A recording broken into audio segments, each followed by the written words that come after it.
Good afternoon, ladies and gentlemen, and welcome aboard the Idaho. Got a pretty nice day out here. That wind's picking up just a little bit. I'd like to thank you guys for being on time. That's greatly appreciated.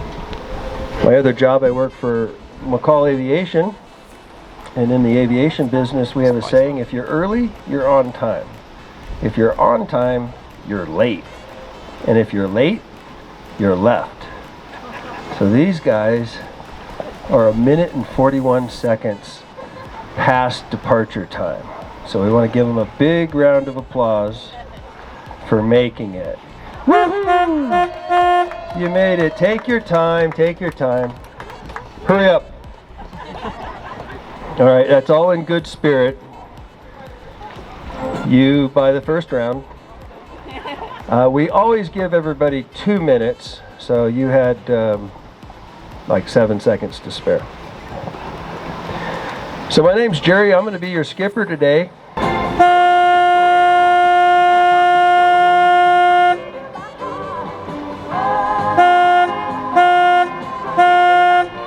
Well, I'm not sure if you guys figured that out, but that got a little sporty. How about that? That wind picks up. We're a flat bottom boat. Makes it a little bit tough, but I don't think we drug it down the side of the dock. The dock is still there, so we have somewhere to come home to. That's my main goal, is we make it back to the dock, and then secondary that we can use the dock again. Nothing's going to happen to the boat. We are a 50,000 pound boat. That's 25 tons, made out of 3/16 rolled steel. So we are a floating tank. All right, so it's kind of official. Well, it's official on 2 standpoints. The cruise is, we are underway, making way. The cruise has just begun. And now that I'm on the water, I've officially done the air, land, and sea today. I had to fly down to Boise and back just in time to catch the cruise. So we hit the car, the airplane, and now the boat, which is pretty awesome. We will be talking about points of interest on both sides of the boat. We do have a left and a right side of the boat, but we don't like to use those terms out here, being mariners. We like port and starboard. Port is on the left and starboard is on the right. If you're challenged with that, port and left have the same number of letters in it, so that's one way to get through that. Here on the starboard side, we have Mile High Marina. My friends over there at Mile High are a wonderful group. There's a brightly colored sunscreens there, the blue, orange, yellow sunscreens. That's a nice little bar. And the neat thing about that bar, they give you laminated cards so that you can grade the efforts of those loading and unloading their boats. So if you've never done that, any marina or dock, spending an hour or so watching boaters, that is highly amusing. And I like to always give my friends at the marina props. That was punny, wasn't it? Browns Park, and the original location of the mill here. You can see where there's a really nice park. I can see the kids playing over here just off the bow and on the starboard side. And there's a rusty stack looking thing. That's a representation of the stack at the mill. And that thing's got some crazy stuff inside of it. We haven't figured out exactly what it's all about. There's a steam power plant in there, and then it makes big, really big loud whistle and foghorn kind of sounds from that stack. So that's kind of neat. They renovated that park recently, so if you're looking for something to do, it might be worth a walk over there to read some of the brown signs and get the information off of there. That was the original location of the mill. The mill did burn down in the 70s, as happened with a lot of buildings in the area. Instead of rebuilding it, the Browns family decided to donate part of that land for the park, and then they developed this other part with these nice condos here. Off the bow and adjacent to the boat, if you look very far over there, you'll see the mountains that border the Frank Church River of No Return Wilderness area. That's the largest unbroken wilderness in the lower 48 states at 2.3 million acres. These mountains are made up of what is called the Idaho batholith. That's one of the largest single pieces of rock on the face of the earth. It's the core of an extinct volcano that was active more than 170 to 200 million years ago during the Cretaceous period. It was pushed here and then upward by tectonic activity during the Cretaceous period, as I said. It extends more than 40 miles to the east off of our bow and adjacent to the boat, and more than 200 miles up to the north into the Coeur d'Alene area. So think about that, a 40 mile by 200 mile chunk. That's big. The lake is an extremely clean lake, and it is the water source for the city. This is a glacial lake. And with that said, people ask if the fishing is good here. The fishing is really good. The catching is terrible. There's just not a lot for the fish to eat in this lake, so it's not a great fishing lake. Although I did have a friend that flew in the other day, as one of the pilots, and they were catching a lot of the smallmouth bass near the inlet, or excuse me, the outlet there, and the beginning of the upper North Payette Lake, Payette River.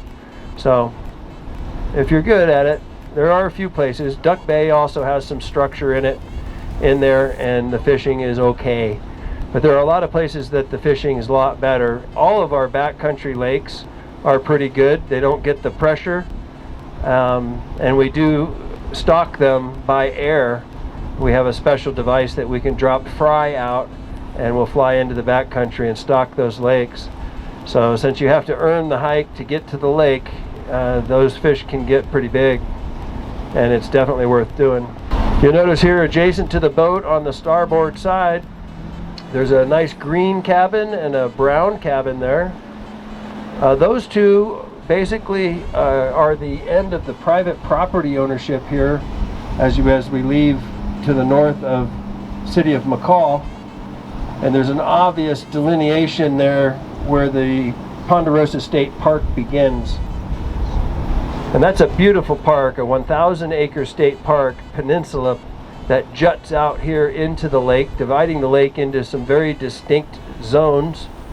The main body, which we're on now, the Narrows, the North Beach area, and what I call the east arm of the lake over Pilgrim's Cove, Tamarack Bay, Paradise Point area. There are a lot of biking and hiking trails out here in the park. And in the wintertime, when we get 3 or 4 inches of snow, all of those trails do turn into Nordic skiing and snowshoeing trails. The park is named after the ponderosa pine tree, and they're identified by the reddish-brown lower bare trunks. And those trunks have developed over the years and evolved to protect the tree from the extreme elements, winter, and of course forest fires. Forest fires are actually a good, natural, healthy part of the forest. We like to have lots of little fires that help burn up that undergrowth. Fires where no one gets hurt. It's a fairly substantial part of the economy in the Northwest. But you can see the unicorns and the white floaty deals, a bunch of kids over there on the dock. And there's a yurt and a flagpole flying, that Vandals flag right up there, proudly waving in the wind, way deep here into Bronco territory. That's the Moss program. So those teachers out there,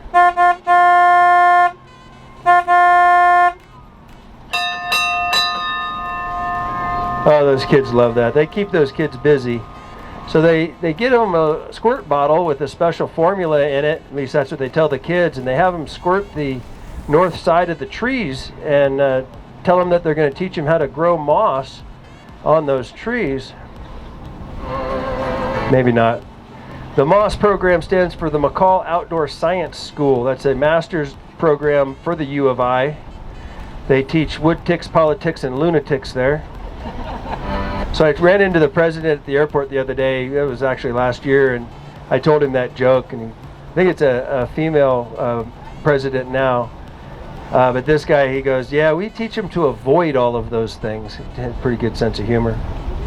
I'd mentioned that the property back there was the last of the private property ownership.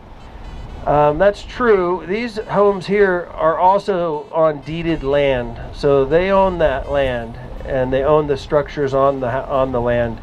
Those houses and homes were here before the park was dedicated in '66.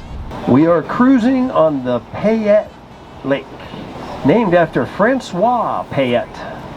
He was a fur trapper and administrator at Fort Boise, and he hung around with such mountain men as Jim Bridger.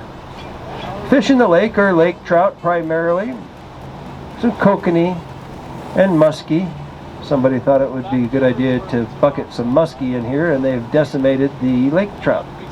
Boo, don't do that again. And of course Charlie, my favorite. Charlie is our friendly lake monster who has been spotted here since the 1920s by the locals, and longer than that by the Native Americans in the area. Charlie could be any number of things. She could be, I don't tell him that right away. She could be rogue waves, right? And in the evenings, whenever the light starts to play tricks on your eyes and the wind kind of blows around here funny sometimes, we do have microbursts around here and actually some pseudo-tornadic activity. You see some strange stuff on the water, and in the evening time with a little wind, little wave action, I've seen some things that are kind of weird.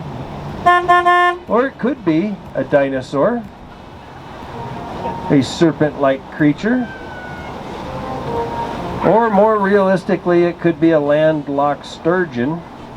If you've never seen a sturgeon is an ancient and giant fish, and they can grow as large as and exceed 18 feet, and they live over 100 years, so it definitely fits the profile. If there were a sturgeon or two in here and they occasionally made their presence known, well, that would explain it. The lake is almost 400 feet deep, 8 miles long and 2.5 miles wide at its widest point, so that's a big space. It's 394 feet deep officially, although there is a cavern north of the Narrows in the deepest part of the lake where they never did find the bottom. There's a cavern down there and they never got an accurate sounding. I'm not sure if you're aware of this, but there is a secret underwater base, pause, in Lake Pondere. It's a 1,200 foot deep lake. The Navy has a base there that they do all of their experiments and sonar and other things before they do any open sea trials. And they brought a mini sub down from that base and surveyed the bottom of this lake during a recovery mission. So it wasn't for lack of specialized equipment that they weren't able to get a sounding off of that cavern. So in essence, the Payette Lake could be a bottomless lake with the underwater rivers and different caverns from all the volcanic activity in the Northwest. That cavern could very well be the passageway that Charlie uses to go visit her cousin in Loch Ness. There's another cavern about 80 feet down off of the rocks, the cliffs we call them. The kids like to jump off of that area, that they poked their nose in, and they said it was quite big. It wasn't part of the mission plan, so they didn't go in there. But there was another cavern identified up in that area.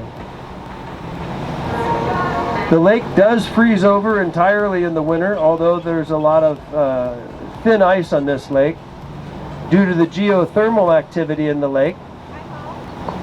So that might be why the Native Americans found the lake to be kind of a spooky place. If one of their brethren had made it out onto the lake and got some of that thin ice, the lake would have in essence gobbled them up.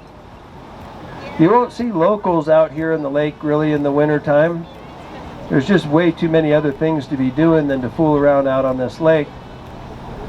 With that said, I might know a guy that used to race his brother on snowmobiles across the lake. And they did that until Mom found out about it and took the snowmobiles away.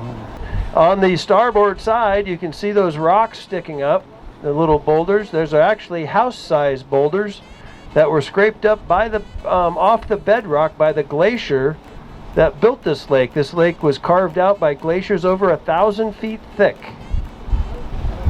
That was last month. But things have changed. It's warmer now. There's no dam associated with this lake. There is a spillway with a little bit of control on it. On the starboard side, you'll see the famous swimming pool on the lake here. This point, Sylvan Point, was developed originally by a man named Charlie Nielsen, 1906, as a getaway resort. It was host to a speakeasy as well. In fact, because of its seclusion, it was host to and a popular spot with a lot of movie stars, Clark Gable and Marilyn Monroe. In fact, if you've seen a photograph of Marilyn Monroe wearing a burlap potato sack skirt, all that photography work and that photograph was taken right there next to that pool. I don't think the pool was there then. On the beach by that flag. That's kind of an interesting, famous thing. We're approaching Wagon Wheel Bay. Wagon Wheel Bay is known for its white sandy beaches and that it's very protected from the wind, although today the wind's kind of coming right in there. If you've got a house there in Wagon Wheel Bay, you've done it right. Some of these homes on this side, the more populated side, are over 100 years old, and they almost exclusively stay within the families and rarely come up for sale. You'll see one of the community docks there on the starboard side. A few boats there, a couple of those boat boxes. Those community docks allow the people that live just off of the shore to have their boats here in the water. You know you're going to use your boat a lot more if it's sitting in the water, and you don't have to have me ridiculing you at the bar when you launch it. Wagon Wheel Bay was very popular with the wagon masters during the Warren Gold Rush. They would back their wagons into that bay and allow these guys, they maybe don't know what they're doing. There's a large sandbar that comes out between that buoy and the point there at Shepherd's Point, one of the most picturesque points here on the lake, but it's also one of the most treacherous. Maybe they do, and they're just going to race back into Wagon Wheel Bay. So they would back those wagons here into the water and let the spokes in those wheels swell up, keeping them in good working order, recharge the horses, because they were solar-powered horses back then. Now they'd recharge the horses, rest them, get them watered up, and then make that 40-mile trek out into the wilderness to the northeast, about 50 miles. There's an osprey right off our bow hunting out here. They're the fish hawk, they call it. They're known for diving straight down into the water from pretty high, like right there. They migrate every year from as far south as South America. There are several. Oh, it's going to do it. There it's happening. He's going to do it. Bam. All right, you just witnessed something cool. There's 5 established nests that I know of around the lake, and they come back every year. This time of year, they've got their chicks going, so they are a little more aggressive in their hunting. Directly off the bow, you will see that osprey nest sitting up there. Very large nest. We'll scoop in there a little closer. And I see an osprey right there off to the left side of that nest. The other one must be doing the work right now. The first need for any large boats on the lake was generated by the Warren Gold Rush. In 1862, James Warren of Lewiston, Idaho, discovered gold on what would later become Warren Creek, about 50 miles to the northeast. Word spread quickly, and within a few months, the population of the new town of Warren was up to 660 people. Within the decade, it had expanded to over 5,000, making it the largest city in Idaho at the time. They talked about making it the capital. Keep in mind that more than 3,000 of those people were Chinese laborers. Although Payette Lake was a popular stopping point, it was also an obstacle for the miners. So the Lida, built by a character named Jew's Harp Jack Wyatt, was launched as a 40-foot sailboat that would later be converted to steam power to help carry the miners and supplies to the head of the Warren Wagon Trail at the top of the lake.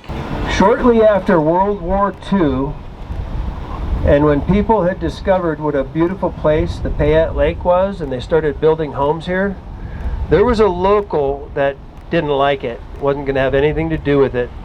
And that local was a furry creature called the beaver. And he was here first. As homes were built, the beavers became a challenge. The Idaho Fish and Game devised a plan to capture and move the beavers to an area east of here known as Chamberlain Basin, which is in what is now called the Frank Church Wilderness Area, consisting of over 2.3 million acres. That is the largest contiguous wilderness in the lower 48 states. Although Warren is famous for his logging activities here in the local area, he's also famous for some athletic and recreational ventures. As a young boy, he was an accomplished musher. It's like moose. I like to say musher. In 1925, at the age of 13, he placed first in the McCall sled dog race. Later that season, he placed second in one of the largest and biggest races of the country, and that's the Sled Dog Derby at Ashton, Idaho. Recently, the junior race in Ashton was named in his honor. Warren was also largely responsible for the development of the Little Ski Hill, which opened on the western outskirts of McCall as the second ski hill in America. How about that? Just 1 year after Sun Valley's Little Piddly Dollar Mountain. The Little Ski Hill still operates with the oversight of the Payette Lake Ski Club for the youth here in the area. During the winter months, a few nights each week, kids are bussed out to the ski hill after school for a few hours of skiing and snowboarding. Some years later, in 1959, Warren, along with Norwegian ski champion Corey Engen, discussed the need for more and steeper ski terrain. They asked J.R. Simplot to join the fold, and on Thanksgiving Day 1961 opened Brundage Mountain Resort to the public. Because of our rich sporting history, McCall is home to several past Olympians. Here on the starboard side, we have Shore Lodge. Shore Lodge was originally built as a 40-room hotel in the 1948, overlooking the beautiful Payette Lake. Here we have the yellow buoys at the spillway. That's where the water goes out of the lake under the Lardo Bridge. Story has it that when that was made out of timbers and not as strong and sturdy as it is now, there was a horse team drawing a wagon full of flour and lard, and the whole thing got a little crazy on the bridge, and it ended up down in the river thrashing around, creating Lardo, and the town of Lardo was formed. So Lardo, the town of Lardo, existed right there. There was a post office, and that was one of the main towns here back in the day. Well, I'm sad to say that our cruise is coming to an end. Does that sound familiar? However, I'm happy to say we didn't need any of the life jackets on this cruise. We haven't got that many people on board, so I'm not worried about disrupting the balance of the boat. However, if you are on the bow, please remain seated so I can see what I'm doing. I don't like to drive this boat by braille. And just find your balance, find your place. And until I tell you it's time to disembark, please just remain in your general area. Photographs off the bow with the life buoy are always a good thing. And if you want to do that, gave her a little extra heads up on that one. Feel free to come up here and we can do that at the dock. Once again, thanks for joining us today. I will get the boat back onto the dock, and when I do get it secured to the dock, I'll let you know, and then we can disembark and enjoy the rest of our afternoon in McCall.